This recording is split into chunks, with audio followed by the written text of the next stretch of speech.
to bank. Yeah, that's what I wanted to tell today. Just to come back on the comparison you made with the automotive industry.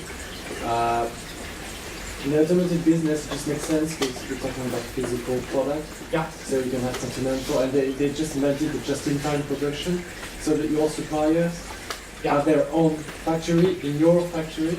So when you order, when you're just building a new car, you order to your supplier a new piece of your car, whether it be a seat or an exhaust or whatever, and they produce on your site. They produce it on your Not site. so much on your site, but in proximity. Next to it, actually. Yeah. But yes and no, depending on what. Yeah.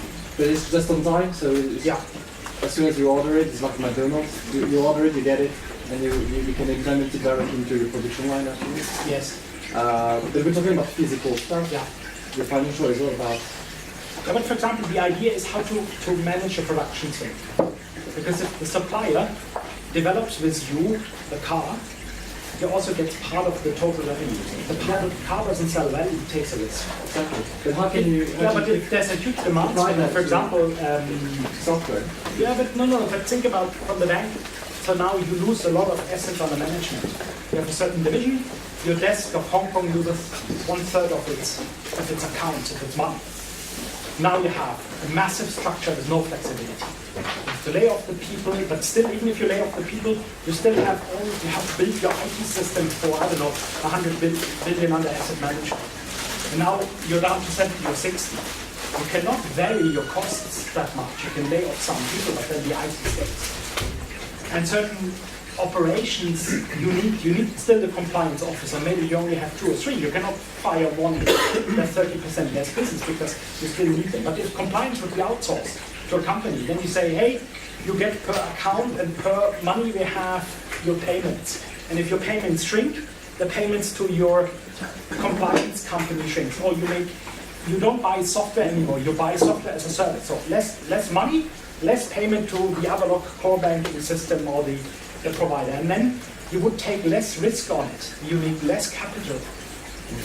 And you could select the best compliance guys. Maybe you have 3 good guys, but maybe a company who just educates them in Hong Kong compliance has more people, and then you can manage also the turnover of people better. Because if you're really a compliance guy who really knows the rules, go and leave for the neighboring bank, what do? You have to search somebody, maybe something blows off. If it's outsourced to a company, you say, hey, I need a new guy, and make sure it works. And if it doesn't work, I put you the bill.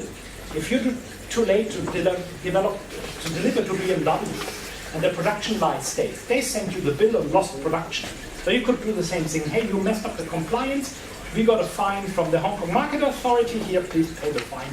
It was your compliance guys who made that. So that's. Do you see that the traditional, the incumbent financial institutions can make the transition to such a business model or not? I mean, what you're describing. Good question. I'm not. What you're describing is really the car industry model.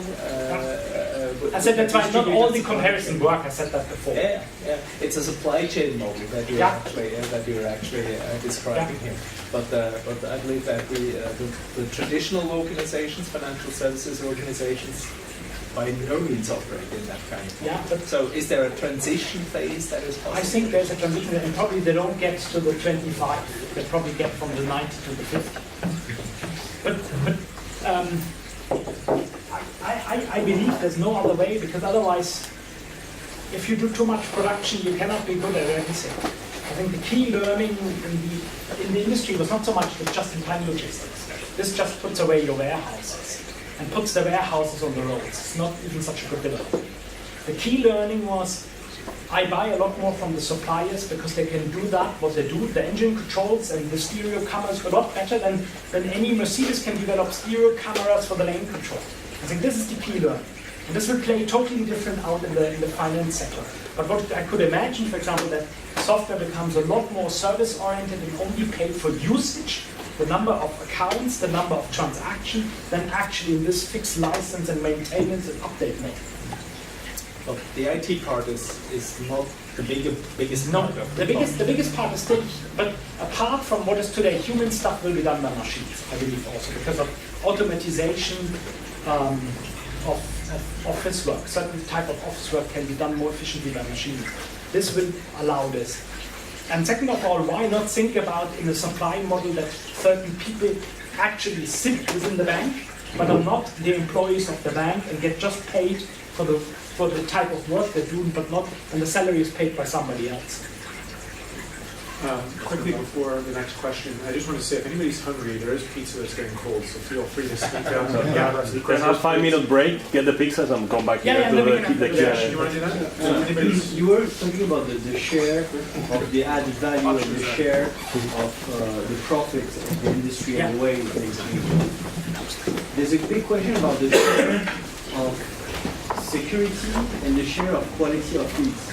Yeah. Because going into the direction that you're going in a way, you're trying to automatize something that is more subjective and human, that a simple, easy, clearing rule, if the trade arrives at the right time, etc. Yeah.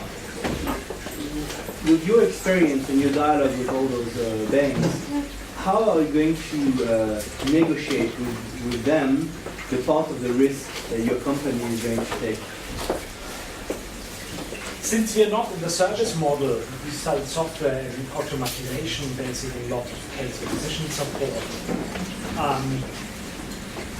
We don't face that question. Sometimes we sell things who do then the service to the bank and take over some of the risks. But I'm not in the best position to do. So basically the risk will come from people from 6, and you will return the risk to 6 instead of having you Yes, to yes, get it. because they're a bigger organization. But also, like the risk sharing, the automotive example is then to Bosch, which is a big organization, and can share more of that, or other suppliers. Of course, you have smaller suppliers, and then they can take only a smaller part of the risk. But it's a good question. Maybe come a little bit back to your thing you said before. I mean, UBS as a CIO, Credit Suisse has that, Julius Baer has that, and they have their own view, about the market. Which I always my trouble about the product. On the product side, you could at least, it's a car, it's driving, but you kind of promise the client that you would take care of it well. So, I mean, we see now, for example, with various banks advising go to high yield or what they have. The risk actually or the advice they give now is based on current status, but they change a lot. And next crisis comes, correction is much better, much worse than you have to expect. And in the end of the day, you could bring in the front end, maybe the digitization, but the product that you should bring kind of suffers. So, but the product, if I go back to that example, the product helps you to efficiently select instruments that are in line with the view of the bank, their offering, and their shelf. Our product does not change sort of the expectation of the future. This is still the job of the bank, because that's the essential service packet. The essential service packet is, hey, we find the best products and we have the best view, and that's why we are best for your portfolio. And if the view is wrong, the portfolio is rubbish.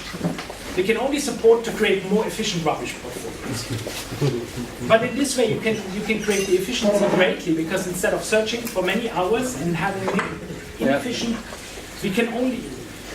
I do not complain. Do not promise that we can predict the markets. Over the years, I'm getting very, very skeptical. Maybe you can do some trend following with certain things, but having a good prediction. I think what you can really do well and improve is being a lot better diversification, really understanding the sources of risk. People say, hey, I have 30 instruments, but maybe they still sit on 2 risk factors only. People often underestimate how